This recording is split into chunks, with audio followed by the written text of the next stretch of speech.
2008 का साल। भारत की आर्थिक राजधानी मुंबई अपनी रफ्तार में दौड़ रही थी, लेकिन इसी शहर पर एक ऐसा खतरा मंडरा रहा था जिसका अंदाजा बहुत कम लोगों को था। इंटेलिजेंस ब्यूरो को कुछ समय पहले एक संदिग्ध सूचना मिली थी। समुद्र के रास्ते एक बड़े हमले की साजिश रची जा रही है। यह कोई सामान्य अलर्ट नहीं था, बल्कि एक चेतावनी थी जो शहर की सुरक्षा से सीधे जुड़ी थी। लेकिन सवाल यह था, क्या इस चेतावनी को गंभीरता से लिया गया? अरब सागर की लहरों के बीच कुछ परछाइयां धीरे धीरे आगे बढ़ रही थीं। ये आम मछुआरे नहीं थे, ये वो लोग थे जो एक खतरनाक मिशन पर निकले थे। उनके पास सिर्फ हथियार नहीं थे, बल्कि एक ऐसा प्लान था जो पूरे देश को हिला सकता था। 26 नवंबर 2008 की रात, जब मुंबई की सड़कों पर आम जिंदगी चल रही थी, तभी अचानक गोलियों की आवाज ने शहर की शांति को चीर दिया। मुंबई अटैक्स की शुरुआत हो चुकी थी।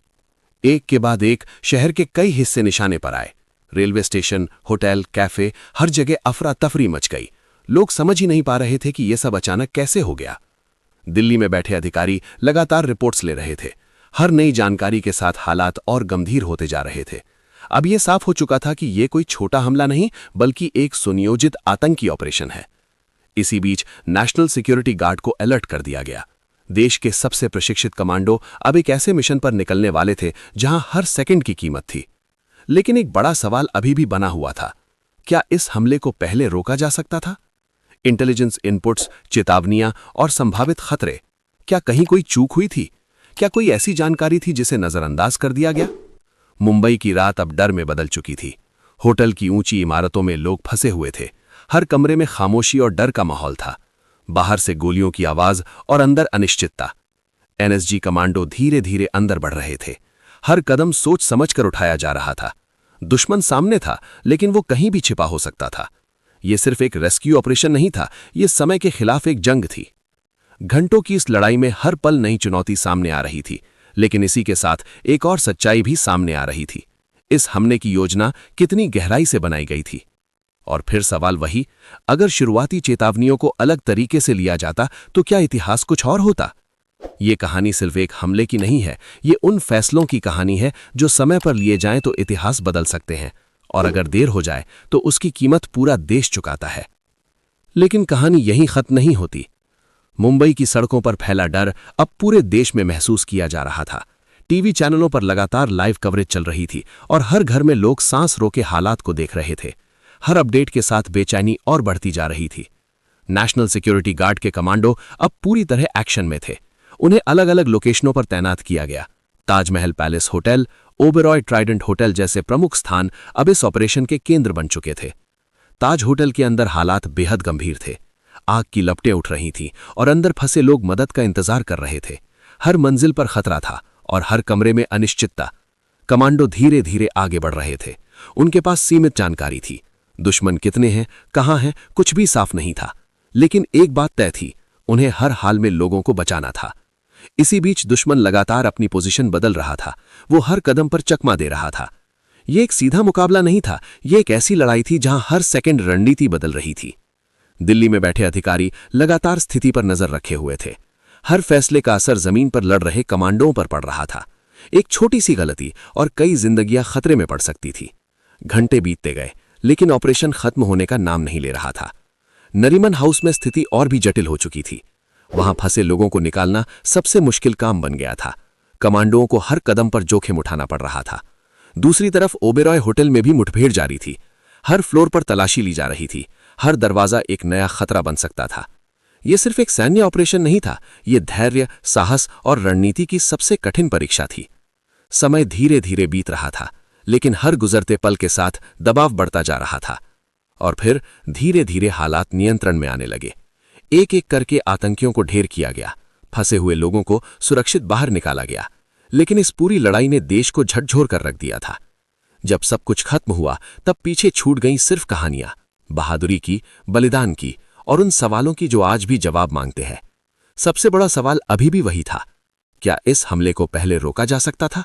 क्या वो चेतावनियां जो पहले मिली थी, अगर उन्हें अलग तरीके से लिया जाता तो क्या ये सब टाला जा सकता था? ये घटना सिर्फ एक आतंकी हमला नहीं थी, बल्कि एक सबक थी। एक ऐसा सबक जिसने भारत की सुरक्षा व्यवस्था को हमेशा के लिए बदल दिया। इसके बाद खुफिया तंत्र को और मजबूत किया गया। समुद्री सुरक्षा को सख्त किया गया और हर संभावित खतरे को गंभीरता से लेने की नई पॉलिसी बनाई गई। लेकिन इन सब के बावजूद एक सच्चाई हमेशा याद रखी जाएगी। कभी कभी सबसे बड़ा खतरा वो नहीं होता जो सामने दिख रहा हो, बल्कि वो होता है जिसे हम समय रहते समझ नहीं पाते। और यही वो सबक है जो 26/11 की उस रात ने पूरे देश को सिखाया। लेकिन 26/11 की कहानी सिर्फ उस रात तक सीमित नहीं थी। अगले दिन जब सूरज उगा तो मुंबई पहले जैसा नहीं रहा। सड़कों पर सन्नाटा था, लोगों के चेहरों पर डर और गुस्सा साफ दिखाई दे रहा था।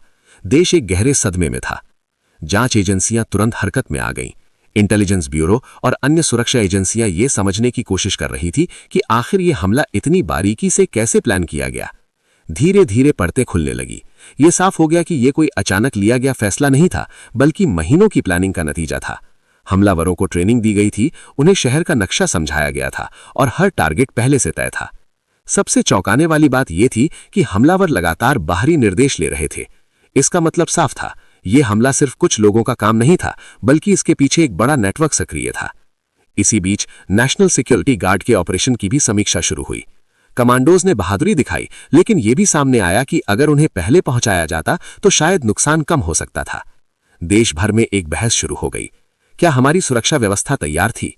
क्या खुफिया सूचनाओं को सही तरीके से इस्तेमाल किया गया? सरकार पर दबाव बढ़ने लगा, जवाब मांगे जा रहे थे। इसके बाद कई बड़े फैसले लिए गए। समुद्री सुरक्षा को पूरी तरह से बदल दिया गया। तटीय इलाकों में निगरानी बढ़ाई गई, नए रडार सिस्टम लगाए गए ताकि समुद्र के रास्ते आने वाले किसी भी खतरे को पहले ही पहचान लिया जाए। खुफिया एजेंसियों के बीच समन्वय को मजबूत किया गया। अलग अलग एजेंसियों के बीच जानकारी साझा करने की प्रक्रिया को तेज और प्रभावी बनाया गया। लेकिन इन सब के बीच एक और चीज थी जो बदली, लोगों का नजरिया। अब हर संदिग्ध चीज को अलग नजर से देखा जाने लगा। आम नागरिक भी सतर्क हो गए, क्योंकि उन्हें समझ आ गया था कि सुरक्षा सिर्फ एजेंसियों की जिम्मेदारी नहीं, बल्कि हर नागरिक की भी है। 26/11 ने भारत को बहुत कुछ सिखाया। यह सिर्फ एक हमला नहीं था, ये एक चेतावनी थी। एक चेतावनी कि आधुनिक दुनिया में खतरे कभी भी कहीं से भी आ सकते हैं, और उनसे निपटने के लिए सिर्फ ताकत नहीं, बल्कि सतर्कता और तैयारी भी जरूरी है। आज भी जब उस रात को याद किया जाता है तो कई सवाल अभी भी अधूरे रह जाते हैं। लेकिन एक सच्चाई साफ है, उस रात ने भारत को बदल दिया। और शायद यही वजह है कि आज हर खतरे को पहले से ज्यादा गंभीरता से लिया जाता है, क्योंकि इतिहास हमेशा एक ही बात सिखाता है, खतरा कभी खत्म नहीं होता, वो सिर्फ अपना रूप बदलता है। और जो देश समय रहते इसे समझ लेता है, वही खुद को सुरक्षित रख पाता है। यही है 26/11 की असली सीख, और यही वो सच्चाई है जिसे कभी नजरअंदाज नहीं किया जा सकता। लेकिन कहानी का एक और पहलू भी था जो अब धीरे धीरे सामने आ रहा था। हमले के बाद पकड़े गए सबूतों और पूछताछ से यह साफ होने लगा कि यह ऑपरेशन सिर्फ हथियारों और ट्रेनिंग तक सीमित नहीं था, बल्कि इसमें टेक्नोलॉजी का भी बड़े स्तर पर इस्तेमाल किया गया था। हमलावरों के पास सैटेलाइट फोन, जीपीएस डिवाइस और लगातार संपर्क में रहने के लिए आधुनिक कम्युनिकेशन सिस्टम मौजूद थे। इसका मतलब साफ था, वो अकेले नहीं थे, कोई उन्हें लगातार निर्देश दे रहा था।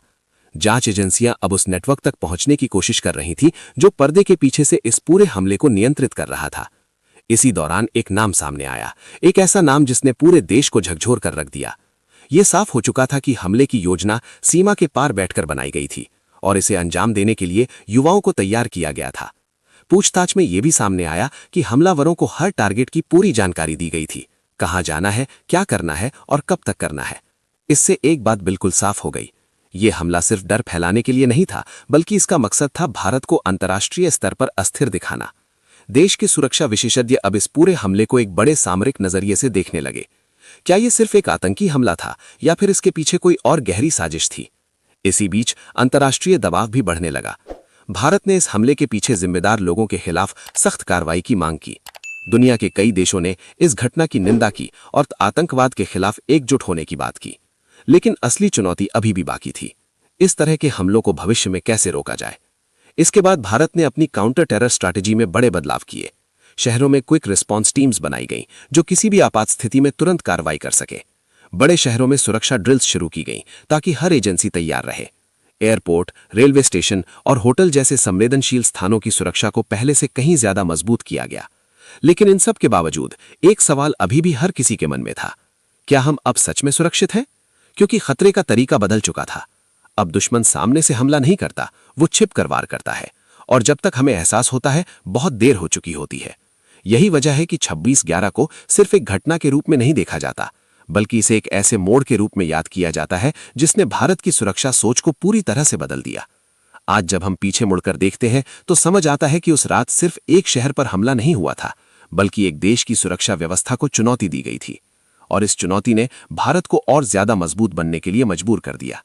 लेकिन इतिहास हमेशा हमें एक ही बात सिखाता है, खतरा कभी खत्म नहीं होता, वो सिर्फ अपना रूप बदलता है। और जो देश समय रहते इसे समझ लेता है वही खुद को सुरक्षित रख पाता है। यही है 26/11 की असली सीख, और यही वो सच्चाई है जिसे कभी नजरअंदाज नहीं किया जा सकता।